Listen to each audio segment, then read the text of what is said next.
cómo discernir la voluntad de Dios en relación con las providencias. Y debemos entonces hacer un resumen antes de entrar en detalle o en materia, porque hemos entendido que la providencia no es la regla de vida para el creyente, en tanto que esta puede llevarnos a errar, como lo vimos en los ejemplos negativos el día de ayer. Y si la providencia no es la regla de vida para el creyente, entonces nos preguntamos cuál es la regla por la que debemos discernir las providencias del Señor. Y lo estudiábamos ayer, que es la Escritura, su palabra, o lo que es lo mismo, su voluntad revelada.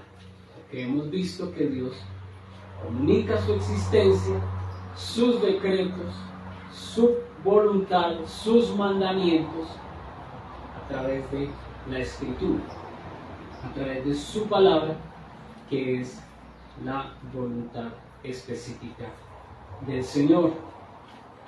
Y leímos ayer el libro de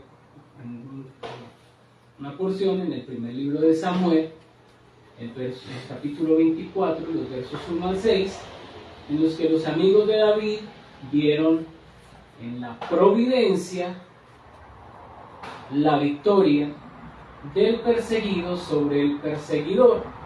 Mas David, que tenía en su corazón las Escrituras, supo cómo proceder para no entender la providencia como regla para operar. En otras palabras, la oportunidad estaba más en el discernimiento que en la misma providencia. Dios nunca le dijo a David que matara a Saúl. Nunca lo dijo. Por esa razón, David actuó con base en el consejo de Dios. Entonces, en cuanto al discernimiento de la voluntad de Dios como providencia, encontramos que hay dos esferas, y es en lo que hoy nos vamos a centrar. Hay dos esferas. Una es el ámbito espiritual o invisible, y por el otro lado está el ámbito visible o terrenal, que es captado por nuestros sentidos. La providencia tiene que ver con el deseo de nuestra imaginación, mientras que la palabra no es un asunto de vista, sino que es un asunto de fe. Y vimos como en el libro de los Números, el pueblo deseó, el pueblo estaba en su corazón deseando carne, sus sentidos le llevaban al deseo de algo nuevo, de la carne, y su corazón entonces sucumbió ante la queja. Así que el creyente está entonces ante una constante disyuntiva: los sentidos y las Escrituras, la vida carnal y la vida espiritual. Y el apóstol Pablo lo menciona de manera continua, de manera constante. Hay una guerra, hay una lucha entre la sensualidad, entre los sentidos, entre lo terrenal y la vida espiritual. Y esta generación, este tiempo actual, este tiempo moderno, más que en cualquier otro, está orientado hacia la sensibilidad. Estamos viviendo en una generación donde el entretenimiento es uno de los aspectos más importantes, un fundamento, y en ello entonces somos tentados de manera constante, de manera continua, a actuar a través de los sentidos. Por esa razón, aquí encontramos mucha advertencia respecto de cómo debemos como creyentes dirigirnos y vivir una vida de piedad y de santidad, teniendo en cuenta esos grandes peligros. Así que la providencia debe estar sujeta a las Escrituras, debe ser iluminada con la linterna o con la lámpara de la palabra de Dios.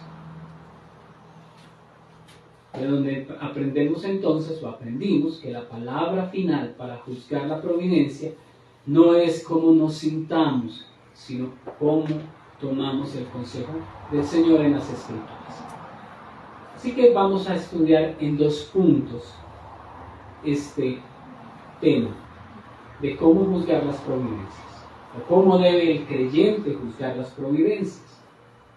El primer punto es cómo juzgar las providencias contrarias. Y el segundo, cómo juzgar las providencias agradables. El primero, cómo juzgar las providencias contrarias, negativas. Y el segundo, cómo el creyente juzga o ha de juzgar las providencias positivas o favorables. Y terminaremos con unas aplicaciones. Primero, ¿cómo juzgar las providencias que nos son contrarias? Aquellas que no son agradables, aquellas que nos ponen en dificultad o aquellas que nos ponen en aprietos. Bueno, vamos a leer algunos textos para ello y vamos a ir al libro de Génesis. Génesis, capítulo 28. Y vamos a leer varios textos de allí. Génesis 28.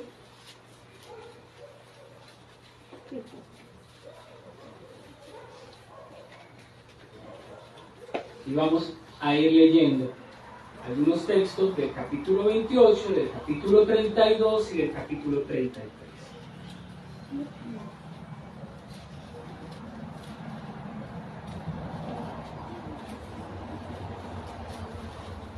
Génesis 28, capítulo 28, verso 15. Leo. He aquí,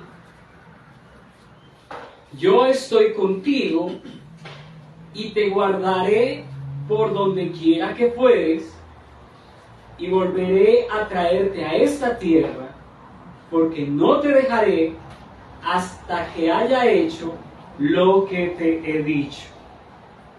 Aquí encontramos una promesa. He aquí, yo estoy contigo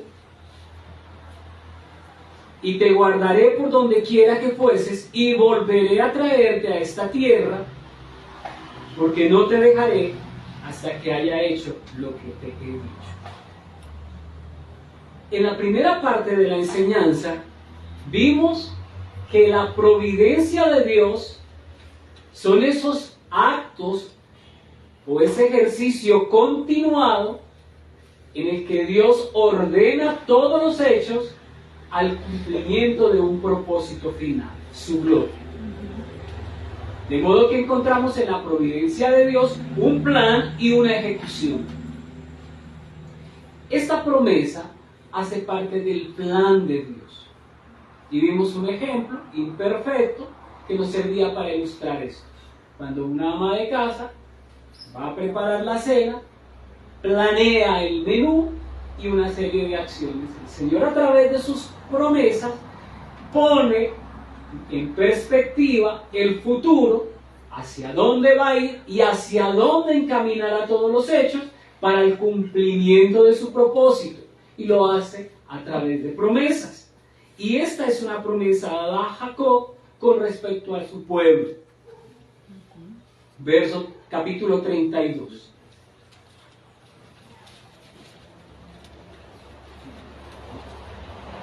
Primera parte, aquí aprendimos, Dios promete guardar y cumplir el plan. Capítulo 32, vamos a leer allí, versos 5 al 7. Leo.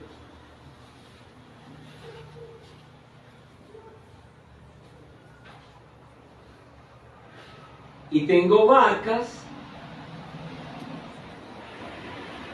asnos, ovejas y siervos y siervas. Y envío a decirlo a mi Señor para hallar gracia en tus ojos. Y los mensajeros volvieron a Jacob diciendo: vinimos a tu hermano Esaú y él también viene a recibirte. y 400 hombres con él. Entonces Jacob tuvo gran temor y se angustió y distribuyó el pueblo que tenía consigo y las ovejas y las vacas y los camellos en 2 campamentos. Encontramos aquí un peligro. Había una rivalidad, como lo sabemos, entre Jacob y su hermano Esaú. Una rivalidad que se volvió a muerte. Una rivalidad que generó un problema entre ellos dos que terminó con intranquilizar el corazón de Jacob. Jacob estaba intranquilo a causa del peligro que representaba Esaú. Dios había dado una promesa. Dios le había prometido a Jacob guardarle. Pero Esaú, en medio de su ira, atemorizaba a Jacob. Y leímos entonces que Jacob mandó a Esaú una ofrenda de paz, para apaciguarlo. Y seguimos leyendo. Génesis 32, 11 y 12. Un poco más adelante. Líbrame ahora de la mano de mi hermano, de la mano de Esaú, porque le temo. No venga acaso y me hiera a la madre con los hijos. Verso 12. Y tú has dicho, yo te haré bien, y tu descendencia será como la arena del mar, que no se puede contar por la multitud. Leamos el 13 también. Y durmió allí aquella noche, y tomó de lo que le vino a la mano un presente para su hermano Esaú. Y dice que presente. ¿Qué tenemos entonces aquí? Y que nos viene al caso. Una promesa, un peligro y una forma de actuar. Recordémoslo muy bien. Una promesa, un peligro y una forma de actuar. La promesa, Dios prometió guardarle. Un peligro, el hermano de Jacob, Esaú. Y una forma de actuar, una oración y una tranquilidad en esa promesa. Aprendemos eso nosotros como creyentes entonces, que la manera en la que debemos o estamos llamados por las Escrituras a juzgar las providencias ha de ser ir a las promesas del Señor, recordarlas y permanecer en oración.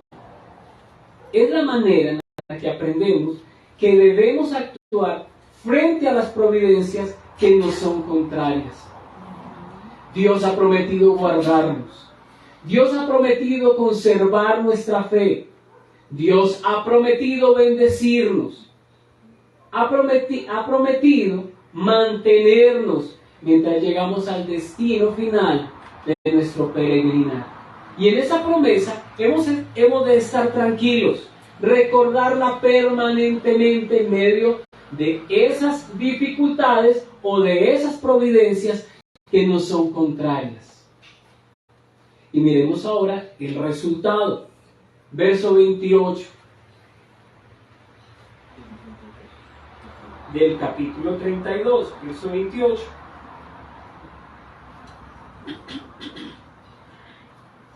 Y el varón le dijo, no se dirá más tu nombre Jacob, sino Israel, porque has luchado contra Dios y contra los hombres, y has vencido. Dios bendijo a Jacob. Dios bendijo a Jacob por su paciencia frente a las Escrituras. por haber guardado o haber descansado en la promesa del Señor. Y lo vemos finalizando este asunto en Génesis 33:4. Pero Esaú corrió a su encuentro y le abrazó y se le echó sobre su cuello y le besó y lloraron. Una providencia negativa llevó a Jacob a esperar, a confiar, a orar frente a una promesa, frente a la Escritura. De lo que aprendemos que el creyente, cuando se enfrenta a una providencia adversa, la voluntad de Dios es esperar y confiar en Él. Por lo que es lo mismo echar el corazón en Él, porque Él es nuestro Salvador.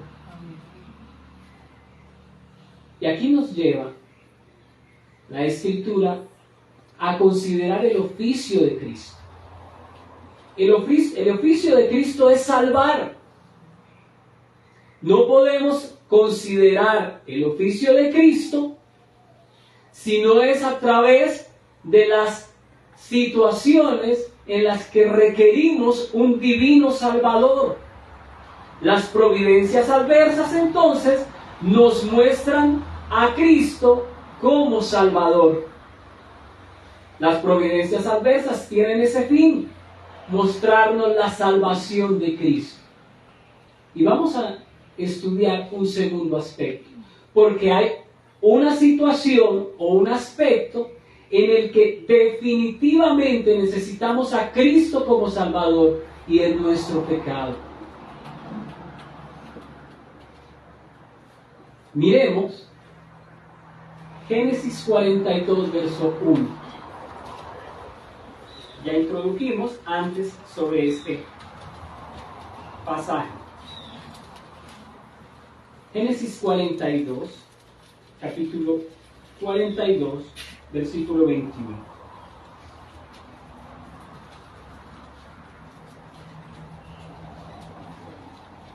Génesis 42, 21.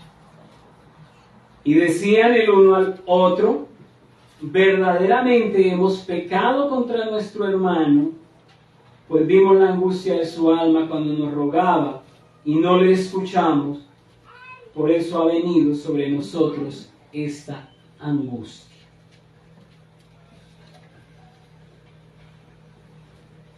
¿Quiénes estaban hablando aquí? Los hermanos de José.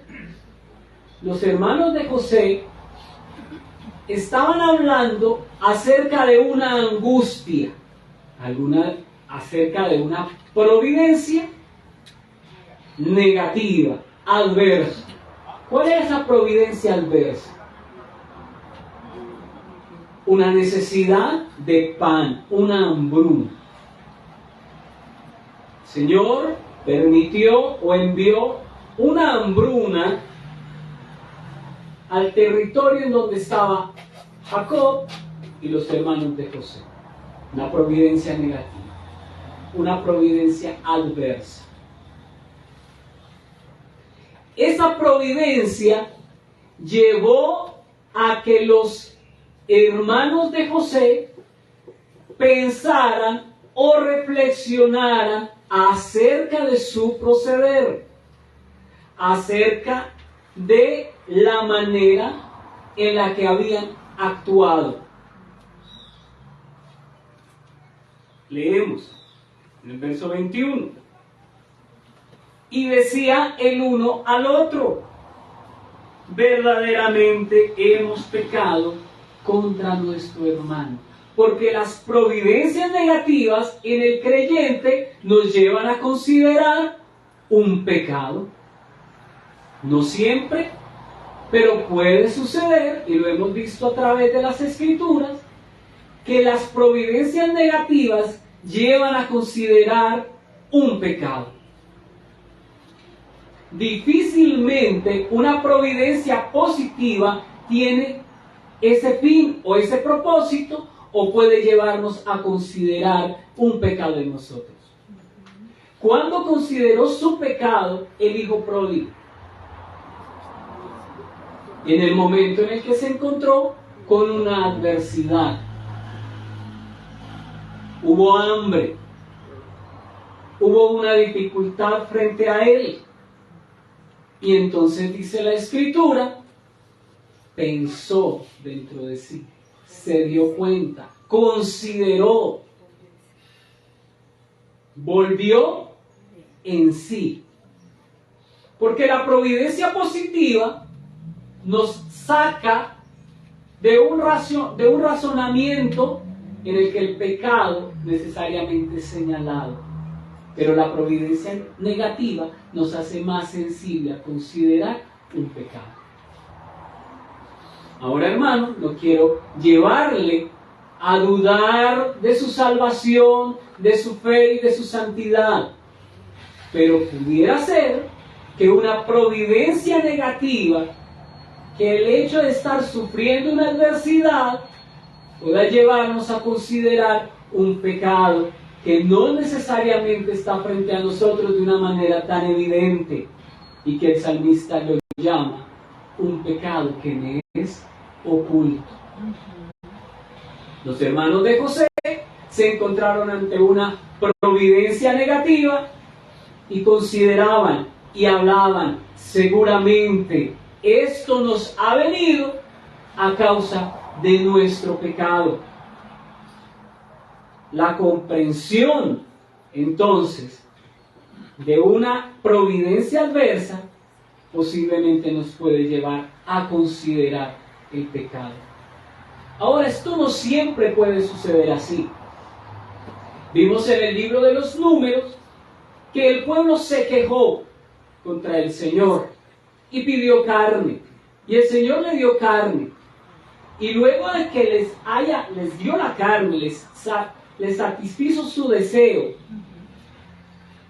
vino el juicio de Dios, vino la providencia adversa, la muerte. Dios les castigó mientras aún la carne estaba en sus dientes, dice la Escritura. Y la pregunta aquí es, ¿consideraron su pecado? ¿El pueblo de Israel consideró el pecado en el desierto a causa de haberse quejado contra el Señor? Vayamos allá a la Escritura. Números.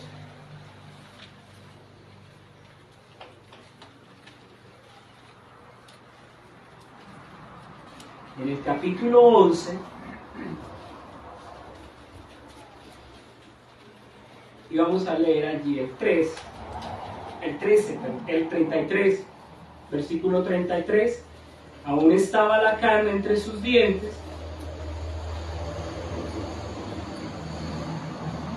33. Aún estaba la carne entre los dientes de ellos antes que fuese masticada, cuando la ira de Jehová se encendió en el pueblo e hirió Jehová al pueblo con una plaga muy grande. Capítulo 14, verso 1.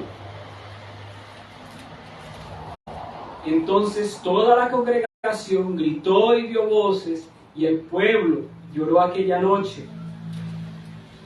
Verso 2. Y se quejaron contra Moisés y contra Aarón todos los hijos de Israel, y les dijo toda la multitud: ojalá muriéramos en la tierra de Egipto o en este desierto, ojalá muriera.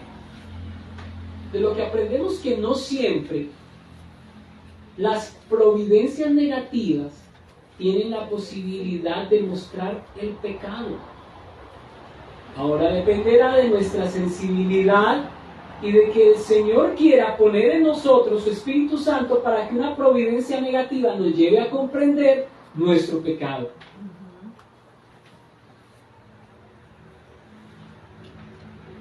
Miremos Levítico con otro ejemplo, capítulo 26.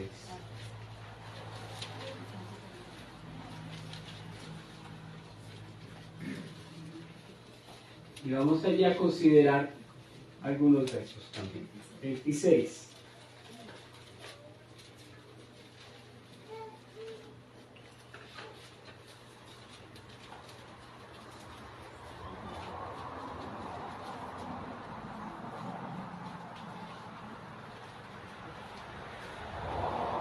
Y vamos a leer el verso 36 y el verso 41.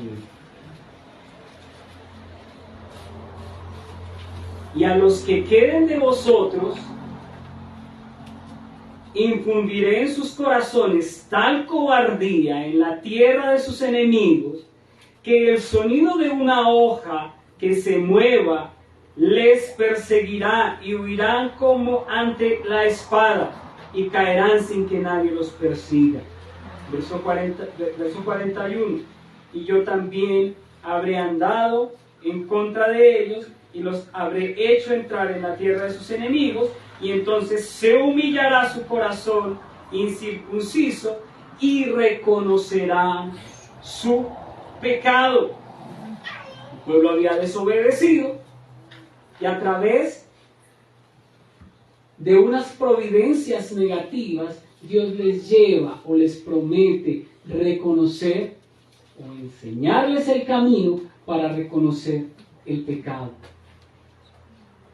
Aprendemos, hermanos, entonces, que las providencias adversas, en algunas ocasiones, tienen el propósito de llevarnos al arrepentimiento a través de la humillación. Es un llamado al arrepentimiento, una razón constante para revisar nuestras vidas.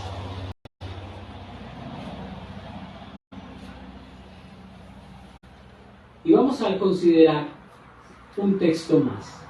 Miqueas 6:9.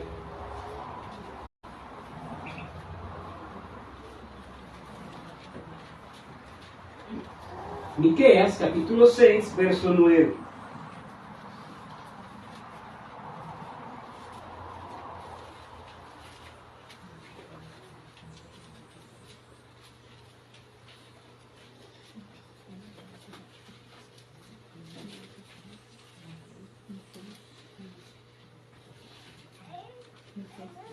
Miqueas capítulo 6 y el verso 9. Leo. La voz de Jehová clama a la ciudad o a las naciones. Miqueas capítulo 6, verso 9. La voz de Jehová clama a la ciudad. Es sabio temer a tu nombre. Prestar atención al castigo y a quien lo establece. Entendemos aquí que el Señor habla y el Señor se comunica, habla a la sociedad, a las naciones, a los países.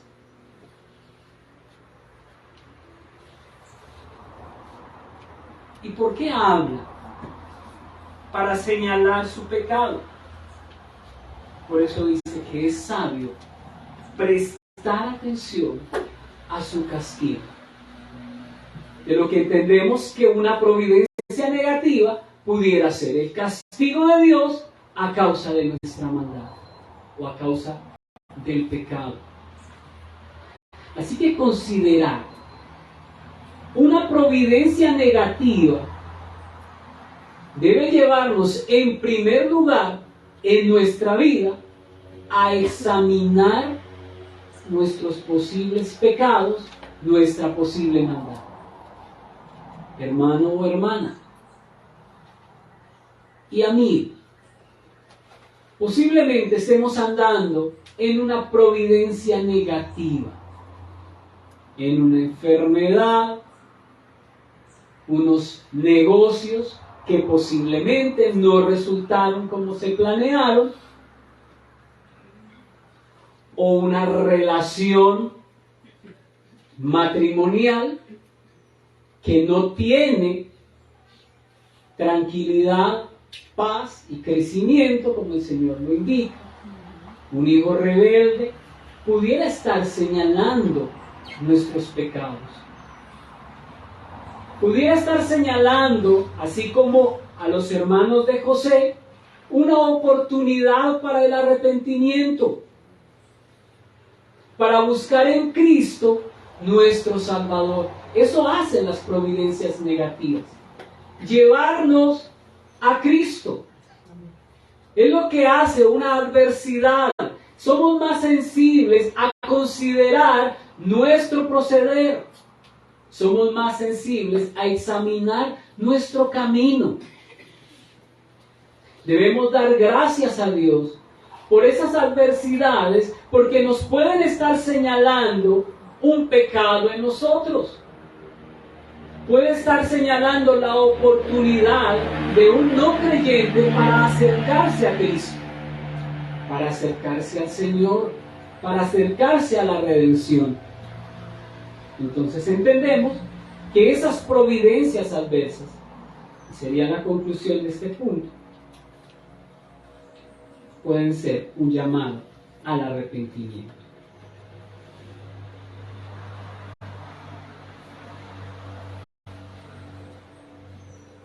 Miremos ahora entonces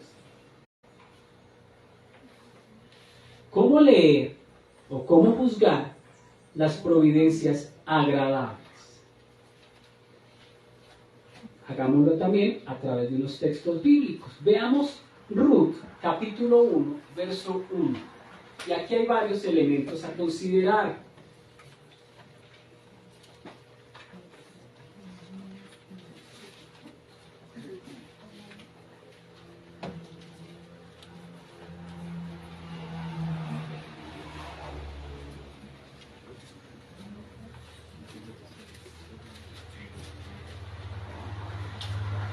Vamos a Ruth,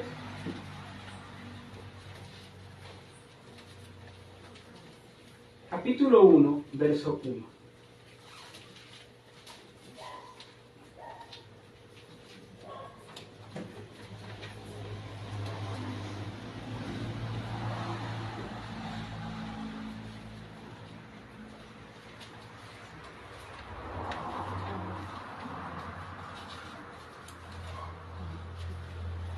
¿Qué dice el Señor ahí? Aconteció,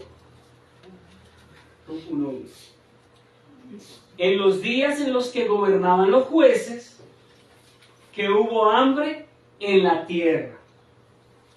Y un varón de Belén, de Judá, fue a morar en los campos de Moab. Él y su mujer y 2 hijos suyos.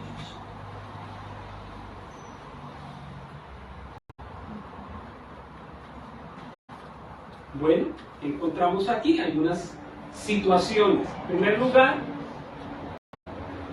hubo una dificultad en la tierra. ¿Cuál fue esa dificultad? Bueno, fue una hambruna. Hubo hambre. ¿En qué tiempo? En los tiempos en los que los jueces gobernaban. Había gobernante en Israel. Eran los jueces. Posiblemente Gedeón. La nación, el pueblo, no estaba en una condición agradable. Había una situación adversa. Y frente a una situación adversa, se presenta una disyuntiva. Se presenta una posibilidad. Una situación que podríamos considerar como dejada y tomada. El jefe de la familia, Elimelech, ve a su alrededor, se da cuenta que hay hambre en la tierra y considera, o puede considerar, una de dos posibilidades.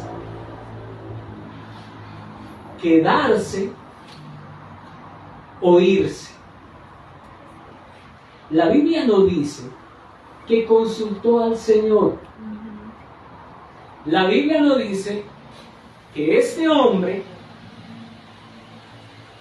recordó las promesas del Señor. Te daré una tierra donde fluye leche y miel. O que su rostro buscó al Señor. No lo dice. Verso 2. Se llamaba aquel varón Elimelech, su mujer Noemí, y sus hijos Malón y Quilión, efrateos de Belén de Judá. Llegaron pues a los campos de Moab y allí se establecieron. La Escritura nos enseña que ante esa circunstancia, Elimelech consultó al Señor. ¿Qué vio entonces? Una mejor posibilidad para su familia o mejores ingresos. Había hambre y entonces él fue allí a buscar el sueño americano. Dijo Elimelech, aquí la cosa está mal, vamos a considerar que puede que no estuviera tan mal. Y en Moab puede estar mejor. Allá ganamos en dólares y el peso está muy devaluado. Me iré a Moab y mandaré la divisa. Todas esas consideraciones, y lo estudiamos ayer en Santiago, capítulo 4. El hombre dice, allá iremos, estaremos por un año y negociaremos. Y neciamente hablamos. ¿Conocía Elimelech al Señor? Por supuesto.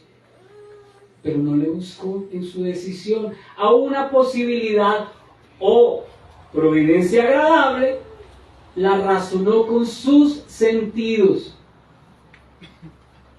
Como atravesamos la frontera o buscamos la visa y nos vamos para Moab. ¿Había hambre en la casa de Elimelech? Es una pregunta. ¿Habría hambre?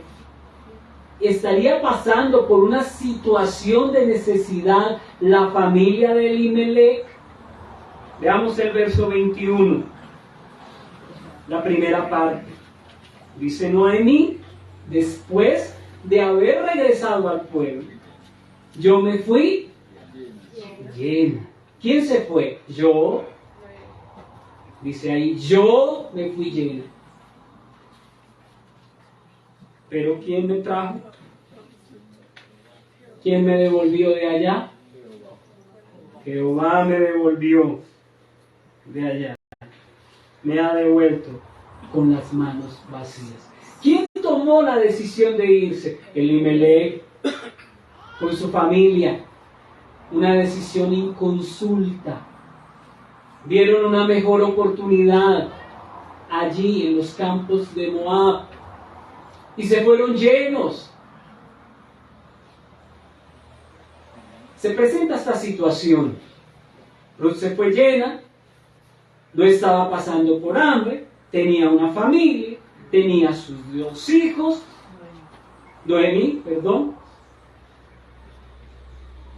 Elimelech vio una posibilidad de éxito en Moab, una mejor opción de vida, el sueño americano, pero no consideró la palabra del Señor. ¿Cuál fue el resultado? Miremos el resultado. Primera parte. Expuso sus hijos a un peligro. Y esto no lo consideraron. Salieron de la iglesia. Salieron de un entorno en donde sus hijos estaban creciendo en la gracia del Señor, a un lugar en el que no encontraban, y no había una iglesia, pero había mejores condiciones de vida, un mejor trabajo, mejores ingresos, la mejor universidad para los hijos.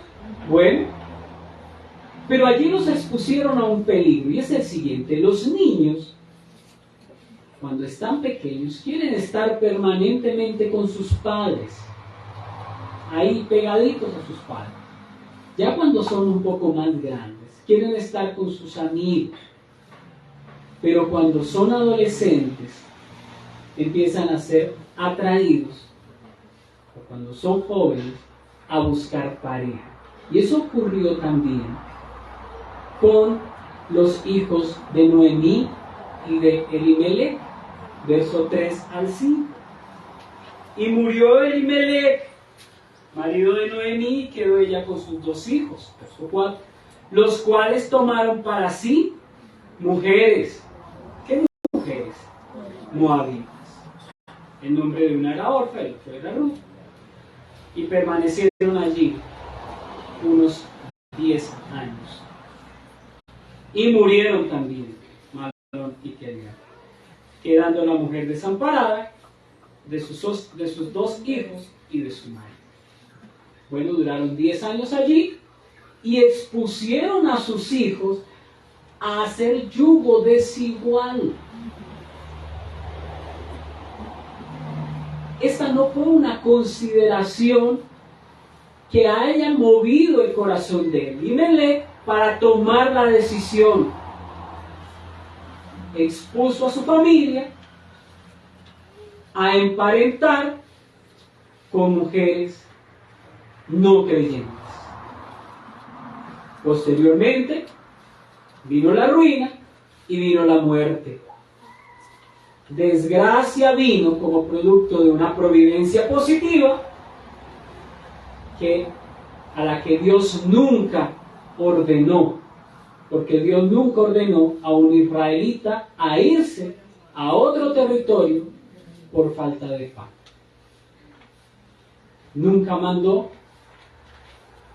al pueblo de Dios a irse a otro lugar por falta de pan. ¿Cómo debemos considerar entonces nosotros las oportunidades o las providencias positivas en nuestra vida actual? Hermanos, con consideraciones difíciles económicamente, y viene la oportunidad de un buen trabajo. Pero hay que trabajar el domingo, el día del Señor. Considérelo a través de la Escritura. Ponga la Escritura en su corazón, ore al Señor y permítale que a través de su bendita palabra usted pueda considerar esa providencia positiva.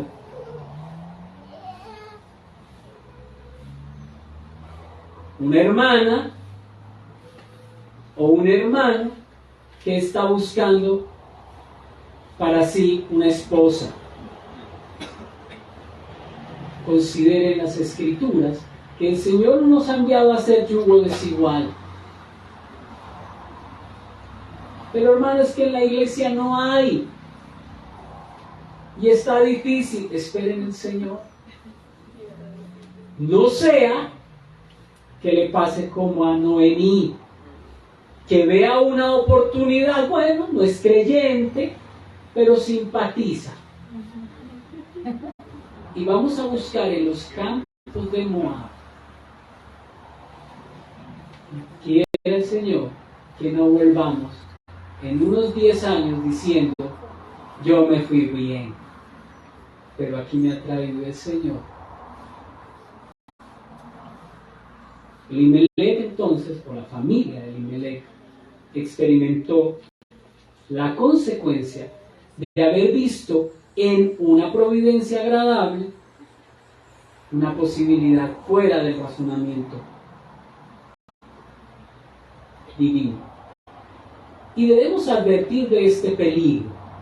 Miremos Salmos 36 para considerar que las providencias positivas nos hacen olvidarnos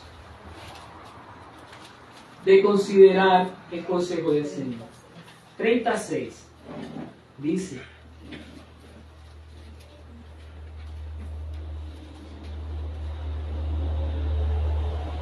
en mi prosperidad dije yo, no seré jamás conmovido o zarandeado. Y eso es lo que nos lleva a considerar falsamente la providencia positiva.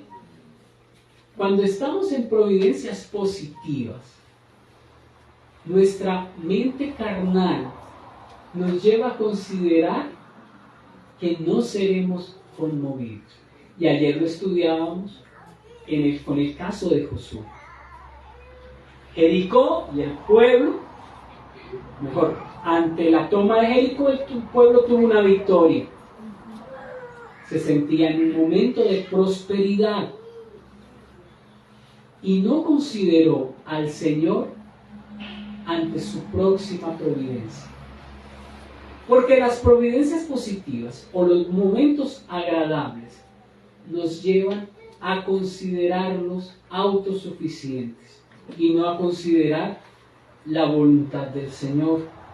Las providencias agradables nos hacen tender hacia la tranquilidad y es necesario entonces advertirnos como creyentes de este peligro. ¿Qué debemos entonces hacer? Bueno,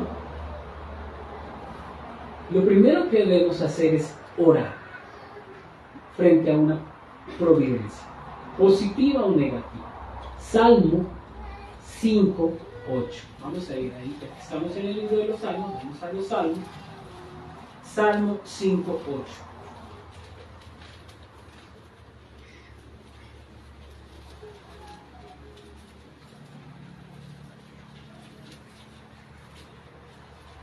Leo: guíame, Jehová, en tu justicia, a causa de mis enemigos, allana tu camino delante de mí. Hay que pedir la guía. Lo primero que debe hacer un creyente es pedir la guía del Señor. Guíame, Señor, frente a esta providencia. No la sé leer. Leímos nosotros en Romanos que no sabemos ni aún pedir. Que el Señor nos enseñe aún a pedir. No sea que pidiendo mal, el Señor nos conceda nuestra petición. O en medio de nuestra queja, el Señor conceda el deseo de nuestro corazón. En su providencia, y eso venga a ser para juicio. Pero el Espíritu Santo, dice la Escritura, es quien intercede por nosotros. Pedir al Señor continuamente que guíe incluso nuestra oración es sabio, porque nosotros tenemos como creyentes 3 enemigos: el diablo, el mundo y uno más peligroso, nuestro malvado corazón. Nuestro corazón está orientado permanentemente al mal. Y no nos podemos fiar de él. Porque nuestro corazón es malo. Y solamente puede ser controlado si lo llevamos a Cristo.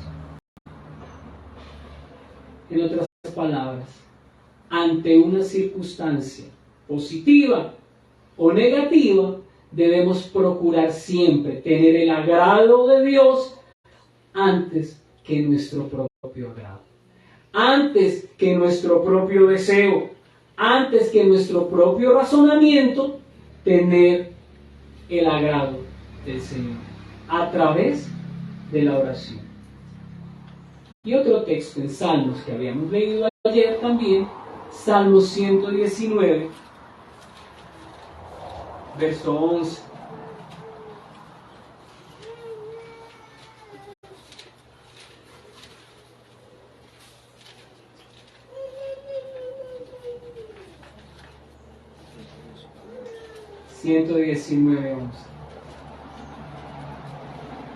En mi corazón he guardado tus dichos para no pecar contra ti.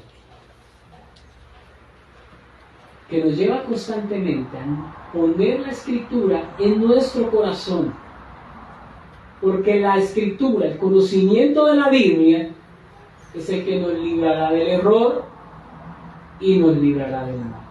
Consultar a Dios es lo más sabio para que el creyente actúe en medio de la providencia, la cual ocurre de manera igual para todos. La providencia ocurre igual para todos, para buenos y para malos.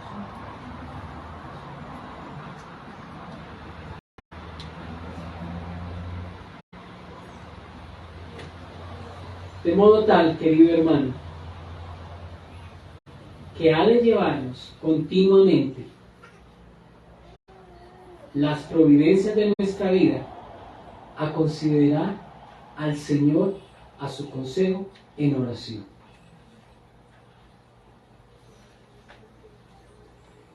Unas conclusiones y unas aplicaciones.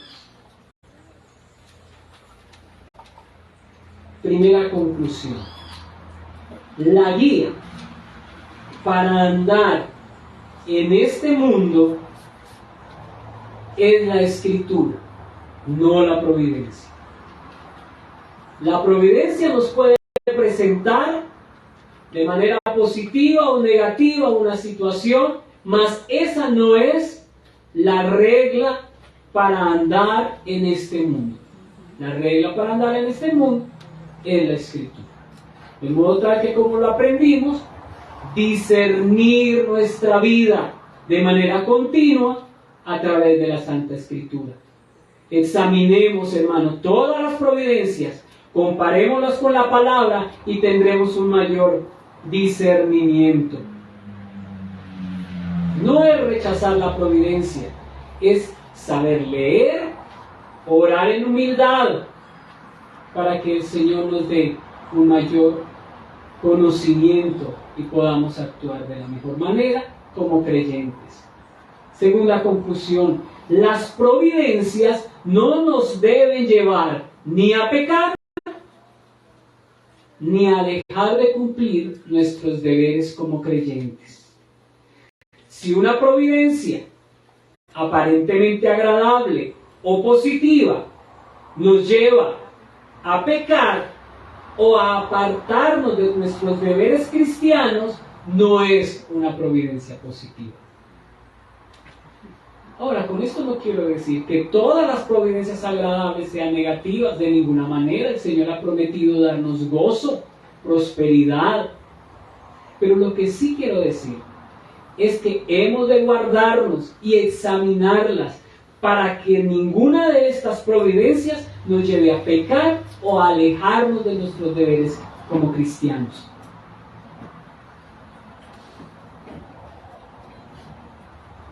A nuestros amigos.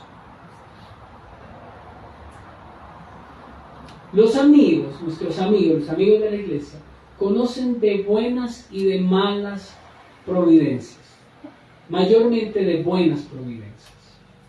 El Señor les ha dado pan, techo, familia, amigos, les ha permitido vivir en comodidad. Y tal vez han sido pocas esas providencias negativas. Había un hombre que nunca tuvo una necesidad, y un hombre pobre que vivía en la entrada, en el portón de este hombre rico, que toda su vida vivió en una providencia negativa o desagradable. Y murió el hombre rico y el hombre pobre, dice el Señor. Y el hombre rico consideró su maldad únicamente cuando ya estaba en juicio. La providencia positiva nunca a lo largo de su vida le permitió considerar su pecado. Muchos de nuestros amigos pueden estar viviendo una vida llena de providencias positivas y poder razonar de la siguiente manera, de manera equivocada. El Señor está conmigo porque nada me falta. El Señor está conmigo porque no tengo falta de ningún bien. Y es más, puedes decir, el Señor me bendice. Pero su corazón no ha sido llevado al arrepentimiento precisamente porque esa providencia positiva le ha puesto un velo frente a sí. Así que el no creyente, el impío, conoce mayormente providencias positivas. Pero hoy le invitamos, le rogamos que considere a Dios y se acerque a su palabra en arrepentimiento, porque Dios ha prometido a través de su Hijo Jesucristo salvar. De modo pues que las puertas están abiertas, que aún hay salvación, que aún hay para cada hombre la posibilidad de tener vida eterna en Cristo. Que la providencia positiva, querido amigo, o las circunstancias de la vida no le lleven a considerar que está viviendo una vida de perfección, porque la vida del impío es del todo pecar, y el pecado trae condenación, trae juicio eterno, muerte y separación. Que el Señor permita que nuestros amigos procedan al arrepentimiento. Y terminamos, queridos hermanos, diciendo que Dios ha sido bueno con nosotros. Vemos la bondad de Dios en todas sus providencias. Vemos la bondad del Señor porque nos ha traído y ha ordenado todas las cosas para mostrarnos el camino glorioso de la redención. Que siendo nosotros inmerecedores, Él nos ha cubierto con su manto, con su bendita palabra, que nos justifica y que nos permite presentarnos ante el Padre en justicia. Siendo nosotros pecadores, a través de Cristo, hemos podido llegar. Cualquier providencia que tengamos aquí, sea positiva o sea negativa, es pasajera. Porque nos presentaremos ante Él y ante una vida eterna de manera permanente, en donde podremos verlo y conocerlo de forma completa y plena. Que el Señor nos guarde, que el Señor nos ayude, que providencialmente nosotros podamos de manera constante poderle servir y poderle agradar.